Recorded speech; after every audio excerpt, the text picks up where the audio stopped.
Alrighty, Rooski. I'm Chuck. Welcome to Ross Recording Studios.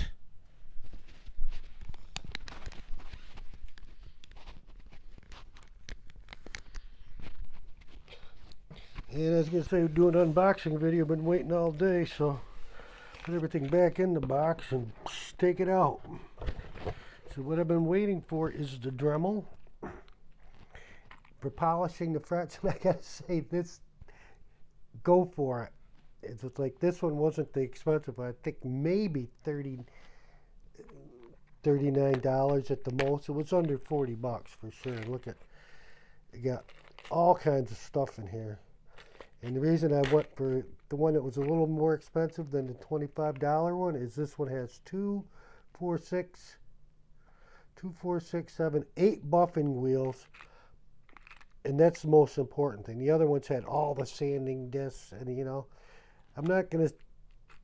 Maybe I'll sand with it, but this time I need the buffing wheels. So, got the fret polish, and that's not fret polish.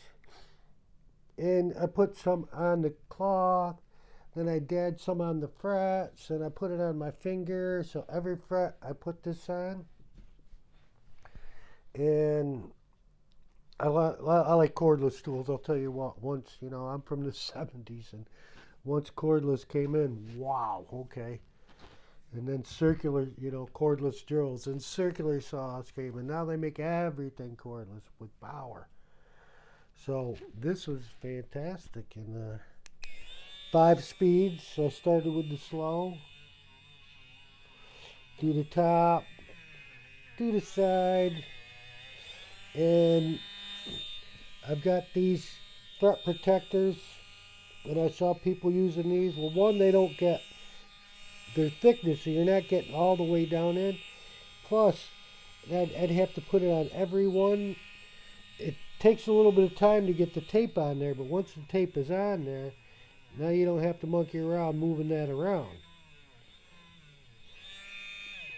You can either go one side the whole way, instead of switching,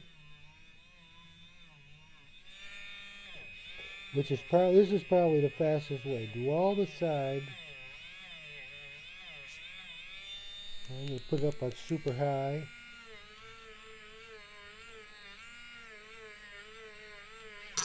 Woo. And again, we're buffing. We're not grinding, so you don't need pressure. You don't want to hear, Alexa, stop. You don't want to hear the tool slowing down, because then you're putting pressure on it. Couple passes. I've already done this, but I'm not going to do it again and not do everything. So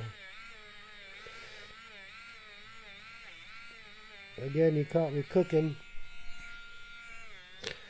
Rock and roll, guitars got to eat, right?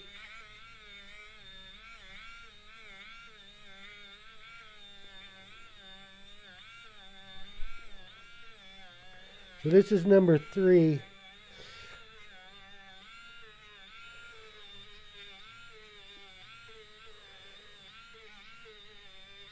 And I'm not using any more compound right now. Since we're going to do one more pass on the top, let's add a little bit on there. Why not? So I don't know what's the best way to do this.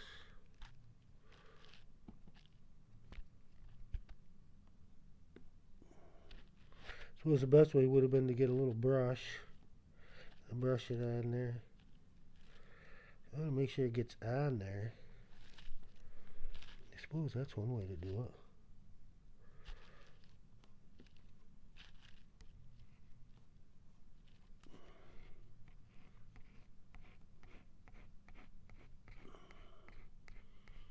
I want to make sure I get enough on there this time. That's what the tape is for.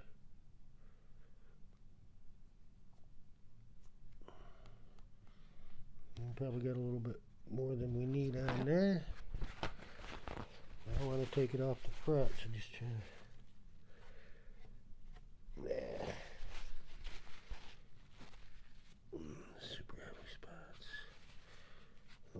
material off this thing, so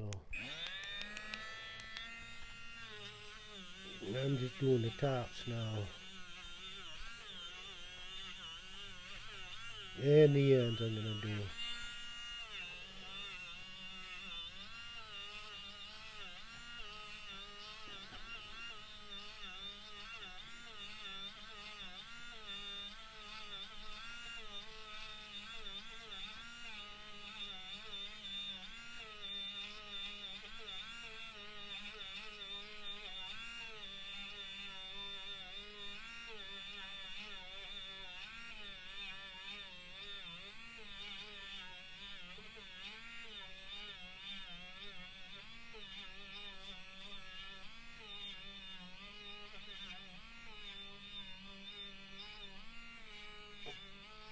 Alright, I'm going to hit the ends.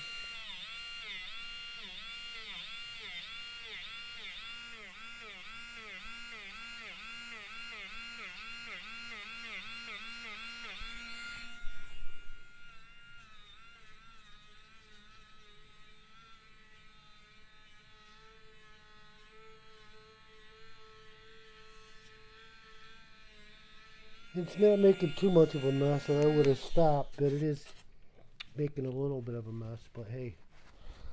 And that's it.